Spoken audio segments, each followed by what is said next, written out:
Hey guys, thank you for tuning in to Remedies and Realities with Angie Blake. I really want to encourage you guys to subscribe and like and follow if you're enjoying the content. I hope that I'm covering some topics that you find interesting. If there are other topics or other people that you would like to see me interview, please just drop me a line, email me, or contact me on Facebook, and I'll be more than happy to reach out. In the meantime, I really would appreciate if you would like, subscribe, and follow the channel. According to the statistics that I'm shown on my platforms, about 90% of the people who do watch my content are not subscribed. So it would really help me as a content creator to continue creating this content for you if you would subscribe, follow, like, and share the content. I look forward to seeing you next time. Thanks.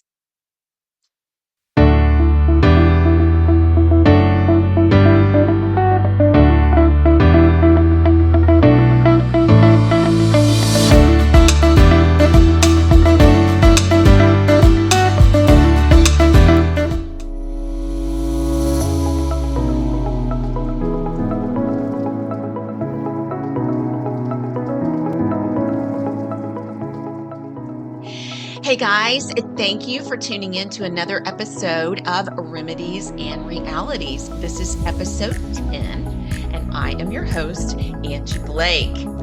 So I have a great guest with me today. I've known her for maybe 10 years or so. Terri LaPoint is my guest today, and she and I worked together, like I said, lots of years ago on our podcast, and the subjects that we had in common were medical kidnapping, concerns about CPS, human trafficking, child trafficking, really deep subjects like that. And since I have spoken to Terri last, she has become an author. So she has written this book, and she is currently up for a she's a U.S. congressional candidate, right? So she is running for Congress, and I am so excited to have on my show Terri LaPoint. Thank you. Terri, Thank you so much for having me on your show. And it is so great to see you. Oh my goodness. so I great always to enjoyed being on your show years see ago. So it's so good you. to come back. I Yeah, love it. it looks like you have been really busy, Terri. Tell me about what has been going on in the last several years. Well, I covered all those medical kidnap stories. We had 2018 was the last year I worked in for medicalkidnap.com, covering all these stories. And that was the year that just really rocked my world. Learning, it went so much deeper than the years previous, and so I couldn't unsee the things I'd seen. I got involved with Family Forward Project, and they go to Washington D.C. Several times a year, and I started going with them to Washington D.C. to talk to legislators. And in the course of that, I met the grandmother in the book that you just referenced. A mutual friend said, "Y'all are both in DC. You've got to meet my friend. You've got to hear her story." And I did. And the more we talked, and she came with us to DC again, and she wanted me to write her story. And I was like, "Well, how much of this do you want me to tell?" And I was like, and she said, "All of it." And I was like, "That is so many articles. This is actually a book." And so I spent the next few years working on investigating, writing this book that went down some deep, deep rabbit holes. And then I realized that over the years, the things that I realized, it's federal funding that encourages and incentivizes so much bad behavior, because you're seeing the Yeah, same patterns all across yes. America, in all over red states, blue states, north, south, east, west. Heartland, they're the same stories. So it's the same funding. It's the federal funding that impacts that. So I realized, and I told God, I'll do whatever you want me to do with this. And I kind of wanted to go back into media, but he directed my path towards the political realm. And so now I'm running for U.S. Congressional Seat 3 in Alabama, or Alabama's congressional seat, and I want to go to Washington D.C. and work to fix this for families and to address so many of the problems that impact families all over America. All over. And so the grandmother in your book is Kathy, right? Yes, Is Kathy Kathy? Hall. I interviewed her on my show. Oh, did you I know really? it's a small world. Yes, It yes, I is. did. Wow. When I got your book in and I was kind of thumbing through it and reading the back, and I was like, what a small world, because yeah, she was on my show. It was a crazy story and she got a lot of views too. It's yeah. Yeah. Okay, so political. And I guess it would be kind of a natural step because you're already over there talking to people who make laws and stuff like that. Mhm. What what do you think are going to be your top first things that you're going to try to tackle when you get in there? The first thing I'm going to do on day one that I can, I say day one, so I don't know what their procedures are, but day one, I'm going to refile Justina's law, which was filed by Representative Michelle Bachmann back in 2014 before most of us had any idea that medical kidnapping was a thing. And it simply says, essentially, you can't use federal funds to use foster kids as lab rats. Wow. It seems like that would be such common sense, but no, we've Right. got to actually spell that out. Yeah. Mm-hmm. Now, you've mentioned the word medical kidnapping, and maybe some people out there may not know what that term Right. means. Can you explain that to them? Yeah, it's when child protective services, or it literally could be adult protective services, adult systems as well for disabled. But when the state takes a family member for a medical kind of disagreement, a medical kind of reason, and it can go from anywhere from a medically complex child with a condition that mimics abuse, or it could be a cover up for medical malpractice and accusing an innocent parent of Munchausen syndrome by proxy. It could be refusal of a vaccine. It could, it could be making a medical decision that one doctor recommends and another doctor disagrees with.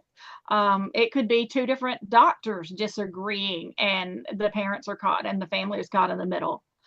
Or it could be we actually expanded that to include the kids that once they're in the system for whatever reason, that they are being used for medical experimentation and drug testing without their parents' knowledge or consent, because that happens every single day in America. Yeah. And I don't know if our audience knows this, I'm sure you do, but um, CPS workers actually get bonuses for putting children on drugs once they bring them out of the homes. And so that is a very Mm-hmm. sad state for our for everybody, for everyone. It's Yeah, oh if my they can goodness. make them into special needs, they're worth a whole lot more money. And I've seen so many kids that had none of these problems going into the system, and they're special needs by the time they are involved for just a little while. Oh, that is so terrible. That's It's awful. horrible. Yes. Hmm. Now, you had mentioned there was another person that you and I both were involved with, Guskin, Miss Guskin. And Yes. she was on my show a couple of times. And I know you have worked with her. When she was on my show, she was trying to get her child back. Her child had been Yes. taken from her, I would say illegally, but they can make anything legal at this point. So, Right. unrightfully taken from her. Right. Right. She has her little one back now. And you want to update us on that story? I would love to. I would love to. This was the story that really rocked my world, and we reported on her child being taken, medically kidnapped as an infant, as at like 3 months old.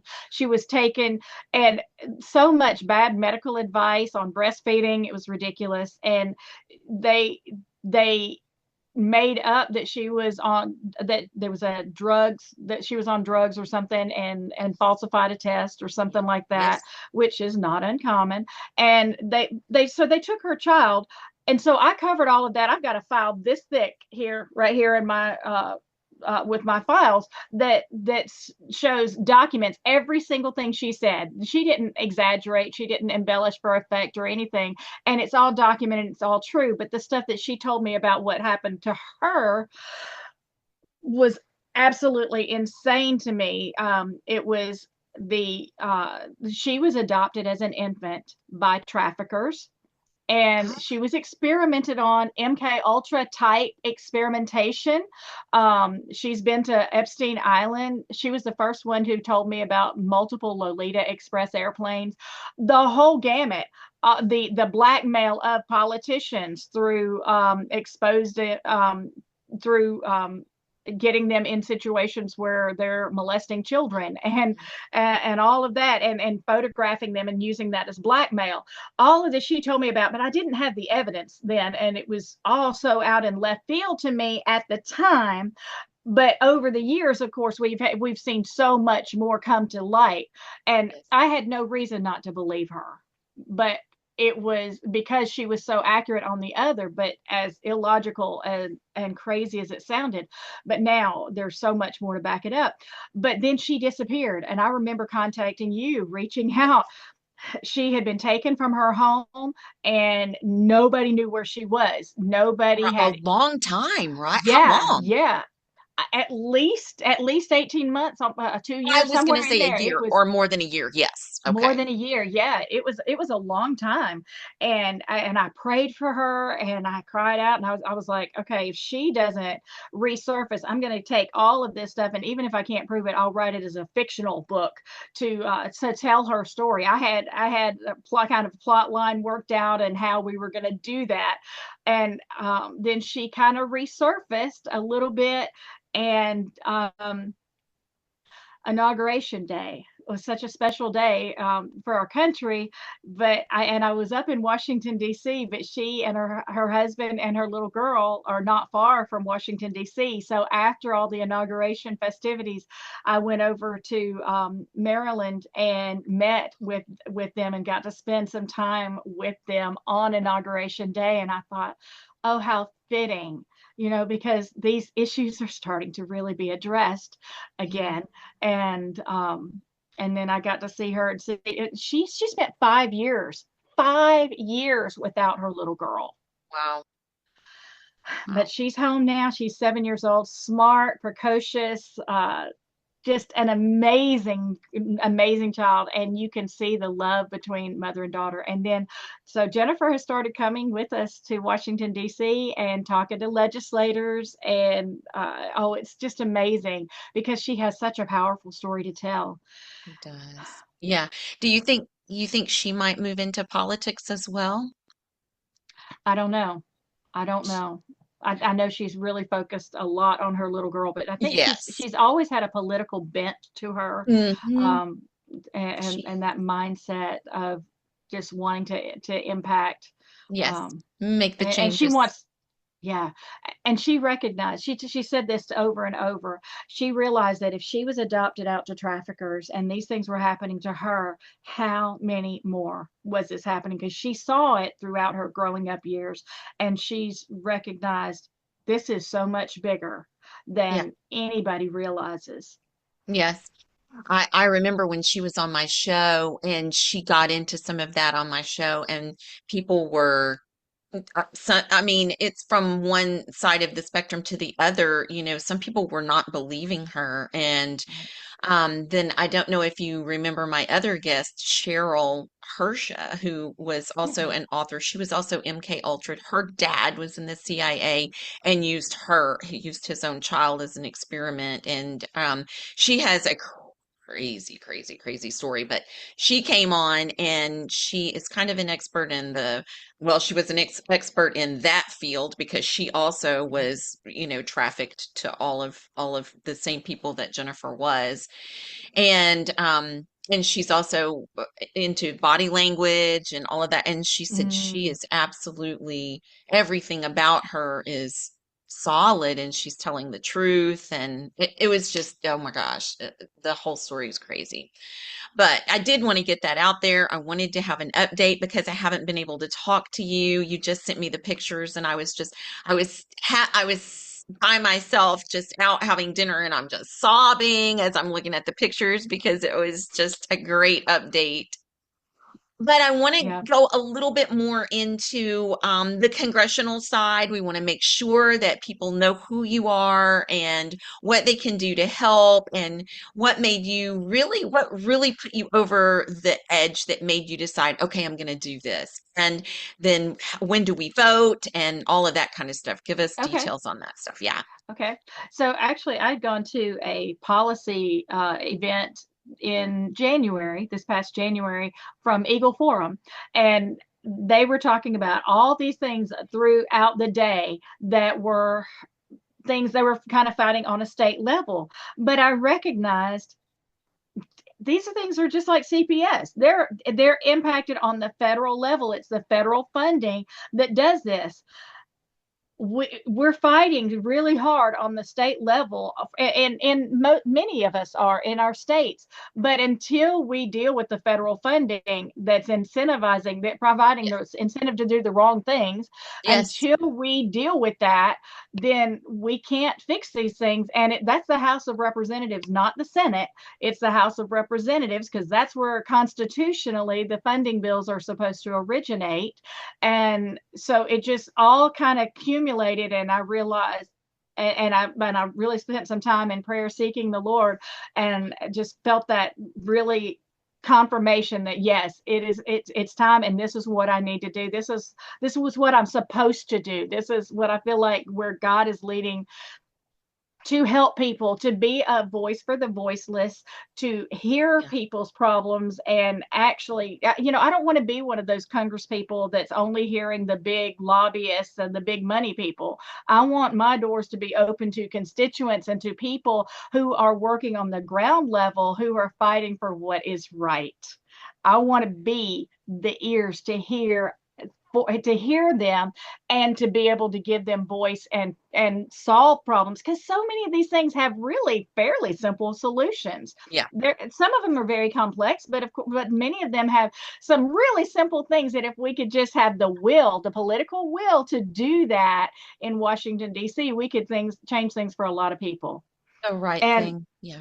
yeah, and I think and people who know me know that I'm not afraid to stick my neck out, No. and be the first one to. If you don't have the courage to come out and speak out about it, then I will, and Yes. then I will, It's so because then other refreshing. people follow. That's right. It's They so do. They always do. refreshing to talk to you and to hear you say these things because earlier this week I interviewed Doc Keith Chambers, and he's running for Texas governor. And Okay. he wants his teams to be not politicians, but citizens, Mm-hmm. people, real people, you know, who have these issues. He's like, oh, you having this issue? Come be on my team. Come lead up the team. Let's do something about it. Let's stop it. And Mm-hmm. he wants lobbyist TV. He said he wants to set up a camera in his office, and when lobbyists come in and start talking to him, he's just going to push record and let everybody see. He said we need to be transparent. We need to let everybody know everything that they want to do and that they're saying, and the reason behind it. Like, isn't that good? Isn't that I so love good? that. I love that. That's so Yeah. great. That's Yeah. so great. Because our Constitution, the founding fathers, they envisioned government by the people, of the Yes. people, for the Yes. people. And Yes. we've gotten so far away from that. Yes. When I'm out just talking to people on the campaign trail, I'm saying, I'm not a politician. I'm a mom. I Right. was an investigative journalist. Yes. I was working with moms and babies with childbirth education before I became a journalist. I was an investigative, I mean, sorry, I was a labor doula, childbirth educator, working with moms and babies and families. So families is my top passion. Absolutely. And I don't really see, everybody's got, faith and family and freedom in their political slogans, but family is really a byproduct to most people. To me, really see it the opposite.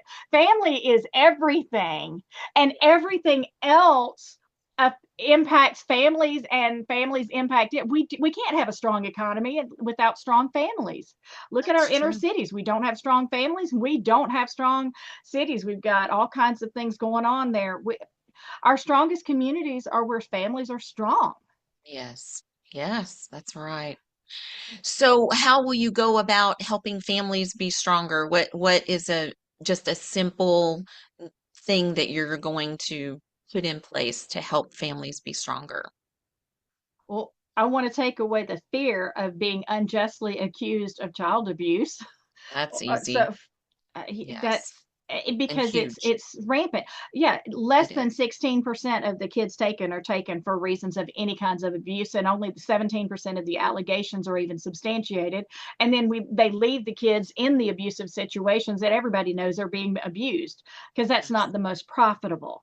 So we've got to change those policies, and then that way, I mean, I'm seeing a fear in people to take their children to the hospital, because Yes. what if, if there's an emergency, what if they're going to be falsely accused? I want to take that away. They shouldn't be worry about that. They should worry about getting their kids some help when there's a crisis. So that's just one way.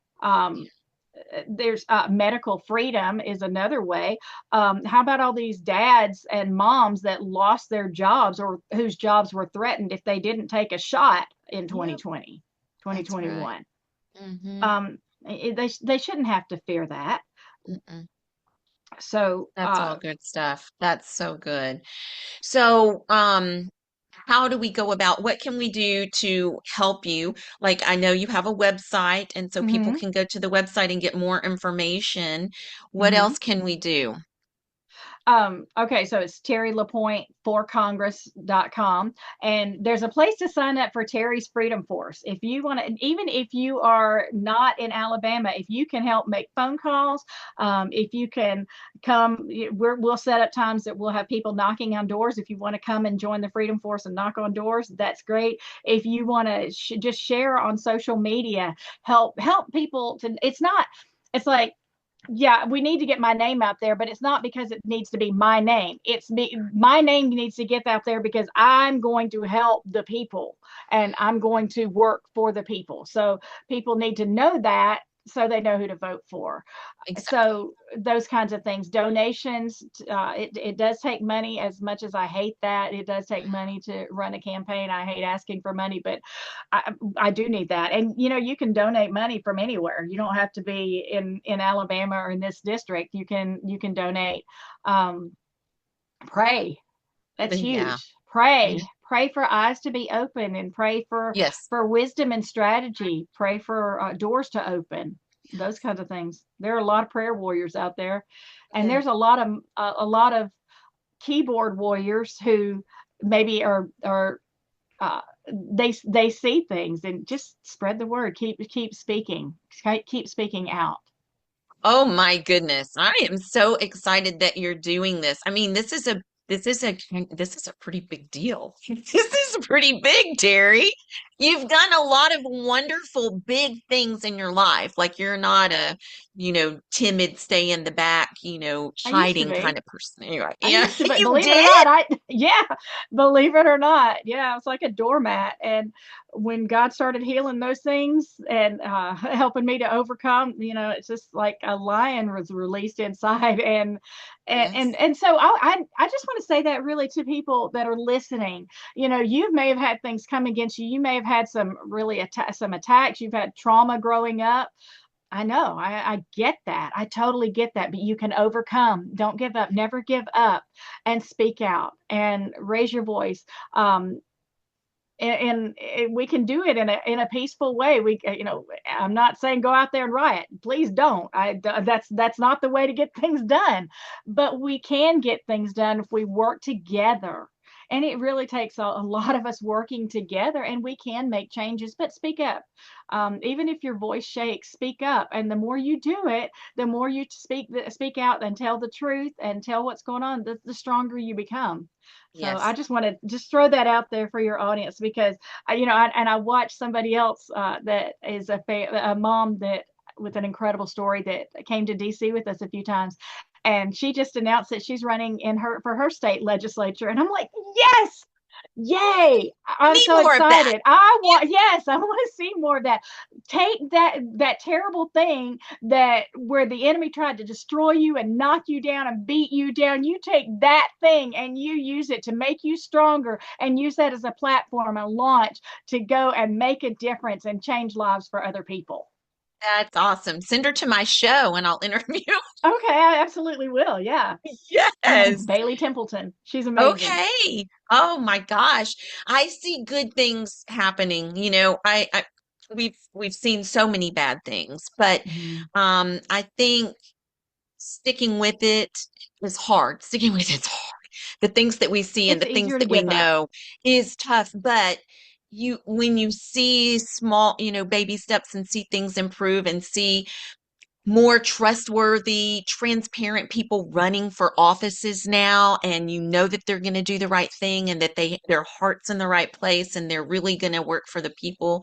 I mean, that's rewarding. That feels Mhm. good. It gives us hope or, light at Mhm. the end of the tunnel a little bit. So Mhm. thank you for everything that you have done and everything that you are doing and everything that I know you will do with God's help. I am so excited to see the direction that He is guiding you. And I hope I can see you years from now and we can catch back up again and you can tell me more. Wonderful. Absolutely. Absolutely. I look forward to that. That will be a fun day. You were going Yes, to it make a will. difference. You know, You I are. I didn't realize I knew I'd written a resolution back in 2015 when I was just starting to find my voice. And I didn't realize it was the first one in the state of Alabama for the parental rights bill that simply says that parents have the right to direct the care, upbringing, and education of their children. And I worked with different legislators through the years on that. And finally, in 2023, we got that passed, and it is now law in Alabama. So, yeah. So, Hey, good yeah. for you. But you said that one should have been a simple one. I mean, the Supreme Court secured that. It's a simple one, but it took that long. But it's persistence, and sometimes the slow and steady, the tortoise and the hare. You can do some things fast, but some of these battles, when they're big entrenched things and entrenched issues, it just takes a long time sometimes. And let's do it. Let's stay the course. Let's do that. Terry, thank you so much for coming on with me. I don't want to take up very much. I know you're super busy, don't want to take up so much time of your day, but I appreciate you taking time for me so much. I know when we were trying to look at the calendar and you're like, I'm busy, I'm busy, I'm busy, but I've got this little time here. And, so I'm so happy that you made time for me and Absolutely. was able to catch up. And man, I'm just so proud of you. So And excited for again, you. you don't have to be in Alabama to help work for somebody that That's you right. believe in. If there's a That's right. candidate that shares your values, they need the encouragement, the time and money. I mean, And that's what it donations. is. Yes, yes, Yeah, that's right. And like you yeah, said, you can make calls from anywhere. So yeah. That's right. Absolutely. I'm so glad you're back on the air. I've missed you being on the air. I'm thank so glad you're you. back. Thank You're you. Thank you. amazing. It took God. He was after me for a couple of years, telling me that I need to do another podcast. And the other one I had, my co-host, and I just didn't have enough sense of security to think that I could carry the show by myself. And I was just nervous and scared and put it off and put it off. And I journaling and I stopped journaling for a long time. And then I just overnight, it was like, okay, I'm going to do this. I'm going to do the podcast. I'm going to start journaling. I'm going to make changes in my life. Like, I'm Yes. tired of being stagnant. I'm tired of sitting here and not doing anything. I'm going to make changes. And the only way to make changes is to start doing different things, do the changes, right?